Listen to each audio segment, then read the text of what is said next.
Just for everyone's information, I'm not going to be talking about who I'm voting for. Anybody interested in that can check out the video that I have linked down below in the description. So it's been election season once again here in the US of A, and election day is actually right around the corner here in a few days. And as per usual with every election season, people within their appropriate parties have come out of the woodworks to try and browbeat or even go so far to outright bully any of those of us who would go even considering, let alone actually voting for third-party candidates. Now, I could go on about how people browbeat or even bully people for daring not to fall in line with whatever appropriate party that they normally vote for, to only vote for a third party, whatever go-round of election, but I'm not going to do that right now. If any of y'all are interested in seeing examples of that, well then go check out the comments section of this video right here, where I go responding to Sara Gonzalez on her own, when it comes to people even considering not voting for Donald Trump this election season. But I guess that's kind of what I also get to when I in the past was a bit of a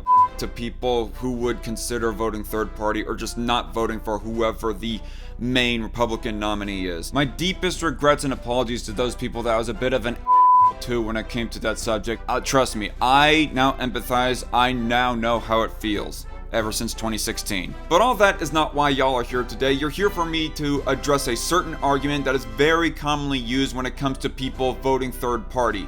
And that very common argument is a vote for third party is a vote for my enemy. In other words, if you normally vote Republican and you are voting for third party, the Republican voters will tell you a vote for third party is a vote for the Democrat. And on the same hand, when you normally vote Democrat and you are considering or even do vote third party, you hear a bunch of your Democrat voting peers go telling you a vote for third party is a vote for Republican candidate. I could just chalk this up to just plainly being a stupid argument, because in all literalness, if I, for example, was to vote third party, I literally am not voting Democrat, as my Republican peers will tell me. I am voting for the third party, as literally and physically my vote is going towards. It's increasing the voter tally count of the Libertarian nominee, not of the Democrat nominee. But I'm not just going to leave it right there. I'm going to expound on my response a little bit more by also bringing up another common talking point that I hear fairly often, and that is the other person's vote is canceling out my vote. Say, for example, if I have a friend or a family member who votes Democrat,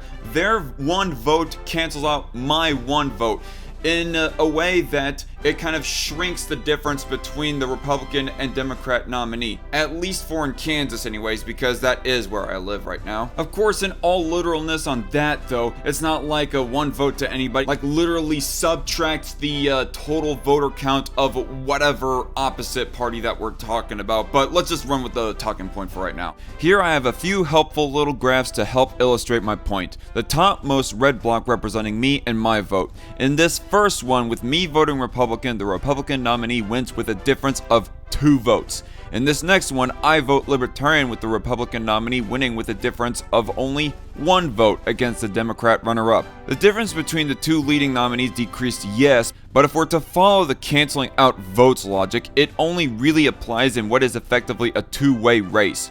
And since I didn't vote for either of the 2 top competitors, my vote didn't contribute to canceling out anyone else's vote in the Republican voting base, nor even the Democrat voting base. But take this third graph where I vote Democrat, thus putting the race in a tie between Republican and Democrat. I canceled out one person's vote within the Republican base, and thus the difference between the 2 top candidates is 0.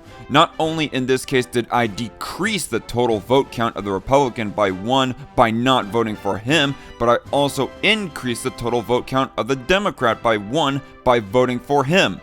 Whereas in the second graph where I voted Libertarian, all I did was decrease the Republican's vote count by 1 by depriving him of my vote. But I did not increase the total vote count of the Democrat by 1 because I abstained from voting for him too. So with everything that I have just laid out in this short little video, we can say conclusively that literally and logically that a vote for third party is a vote for nobody but third party. Period.